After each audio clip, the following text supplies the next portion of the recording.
ပဿနာရှုပြီးဆိုတဲ့အခါကျတော့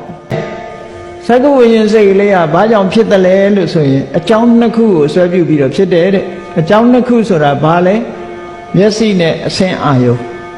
နော်ဒါကအမြဲတမ်းထင်ရှားတယ်ပေါ့ကိုယ်မှမျက်စိလည်းကောင်းတယ်အဆင်းအာယုနဲ့လည်းဆုံပြီးတယ်ဆိုလို့ရှိရင်ဒီမြင်သိစိတ်ကလေးကပေါ်လာတာပဲတိုက်ခိုက်လိုက်လို့ပေါ်လာတာစောင်းညိုးနဲ့လက်နဲ့ထိလိုက်တဲ့အခါမှာစောင်းတန်လေးထွက်လာတယ်လို့ပဲမြင်သိစိတ်လေးဟာလည်းပဲဒီတိုင်းပဲစက္ကုပ္ပတာရနဲ့ရူပယုံဆုံလိုက်တဲ့အခါမှာမြင်သိစိတ်ကလေးတခုထွက်ပေါ်လာတယ်အဲ့ဒီမှာစက္ကုပ္ပတာရဆိုတာရုပ်တရားရူပယုံဆိုတာလည်းပဲရုပ်တရားစက္ကုပ္ပတာရဆိုတာဖြစ်ပြီးရင်ပြတ်သွားတဲ့အရာသာဖြစ်တယ်ရူပယုံကလည်းဖြစ်လာပြီးတဲ့နောက်ပြတ်သွားတဲ့အရာသာဖြစ်တယ်မြတ်စွာဘုရားသခင်ကိုယ်တော်မြတ်ကဝိပဿနာရှုခွက်အနေနဲ့ဓွားရတုတ်တံမှာဟောထားတယ်ဓွားရတုတ်တံမှာဘယ်လိုဟောထားတုံးဆိုမျက်စိနဲ့အဆင်းဒီနှမျိုးကိုအကြောင်းပြုပြီးတော့မြင်သိစိတ်ဖြစ်တယ်တဲ့နားနဲ့အတန်ဒီနှမျိုးဆုံမိတာကိုအကြောင်းပြုပြီးတော့ကြားသိစိတ်ဖြစ်တယ်နှာခေါင်းနဲ့အနံ့ဒီနှမျိုးဆုံမိတာကိုအကြောင်းပြုပြီးတော့နာမ်သိစိတ်ဖြစ်တယ်လျာနဲ့အရသာဒီနှစ်ခုဆုံမိတာကိုအကြောင်းပြုပြီးတော့လျက်သိစိတ်ဖြစ်တယ်ခန္ဓာကိုယ်နဲ့ဖွတ်တတ်ပအထီးအတွေ့အာယုဆုံမိတာကိုအကြောင်းပြုပြီးတော့ထိသိစိတ်ဖြစ်တယ်စိတ်နဲ့ဓမ္မအာယုဆုံမိတာကိုအကြောင်းပြုပြီးတော့တွေးသိစိတ်ဖြစ်တယ်လို့ဒီလိုဟောခဲ့တာပေါ့အဲ့ဒီဓွားရတုတ်မှာအကြောင်းနှစ်ခုကြောင့်စိတ်ကလေးတွေပေါ်လာပုံကိုပြောတယ်အဲ့ဒီဟောပြီးတော့မြတ်စွာဘုရားဝိပဿနာရှုခွက်ကိုဘယ်လိုဟောတော့ဆိုတော့အဲ့ဒီမှာတဲ့မြင်သိစိတ်ကလေးပေါ်လာတာကိုကြည့်ပြီးတော့ဒီမြင်သိစိတ်လေးရဲ့အကြောင်းဟာစက္ခုပတာရနဲ့ရူပယုံပဲအဲ့ဒီစက္ခုပတာရဟာလည်းမမြဲတဲ့အနိစ္စရူပယုံဟာလည်းပဲမမြဲတဲ့အနိစ္စအနိစ္စဆိုတဲ့သဘောကဟုတ်တဝါအဘဝလို့အဓိပ္ပာယ်ဖော်တယ်အနိစ္စဆိုတဲ့သဘောက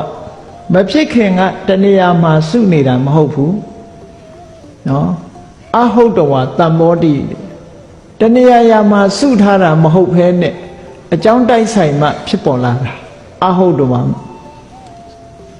အကြောင်းဆုံပြီးလို့တကယ်မရှိတဲ့နေရာကနေဖြစ်ပေါ်ပြီးတော့လာခဲ့တယ်ဆိုပါစို့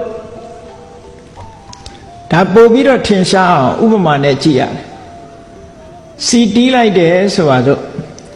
စီလေးနဲ့ထုံးတဲ့စီကိုတီးတယ်လို့ဆိုတဲ့အခါမှာထုံးတဲ့စီဆုံမိလိုက်တဲ့အခါမှာစီတန်လေးထွက်ပေါ်လာတယ်အဲ့တော့ဒီစီတန်လေးဟာမတီးခင်ကစီမျက်နှာပြင်ထဲမှာအောင်းနေတာလည်းမရှိဘူး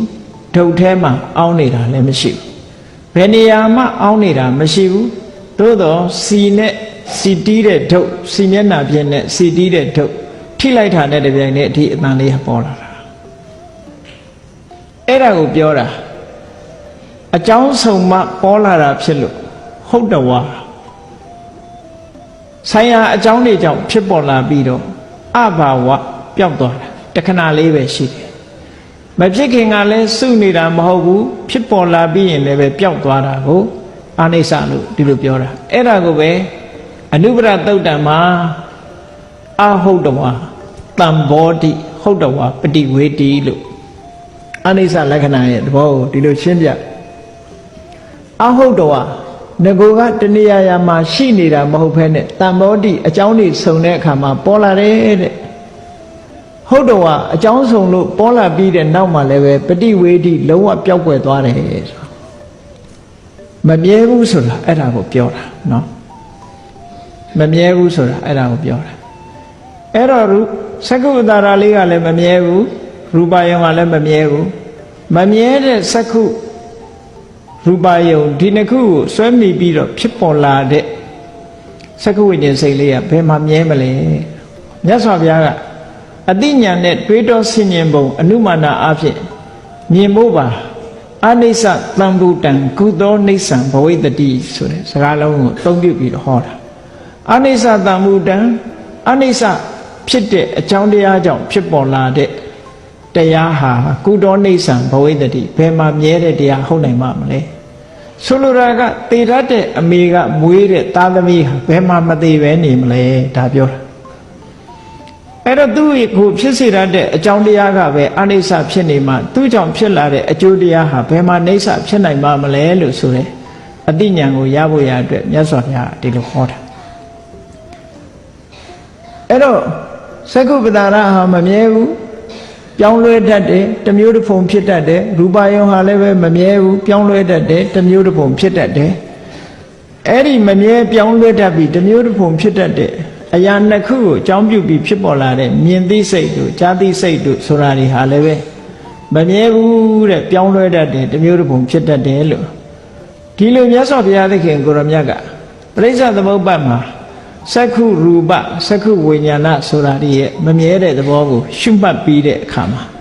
တိဏ္ဏသင်္ကတိဖတ်တော့အဲ့ဒီမမြဲတဲ့သဘာဝတရားတွေစုံပြီးတော့ပေါ်လာတဲ့ဖတ်တဆိုတာလေဘယ်လိုလုပ်ပြီးတော့မြဲမလဲတဲ့မမြဲတာတွေကိုအခြေခံပြီးတော့ဖြစ်ပေါ်လာတဲ့ဖတ်တဆိုတာလေမမြဲဘူးဖတ်တဆိုတာကိုလည်း6မျိုးခွဲပြီးတော့ဟောတယ်မျက်စိကမြင်ပြီးတော့အာယုန်နဲ့တွေ့ဆုံတာစက္ခုတံဖတ်တ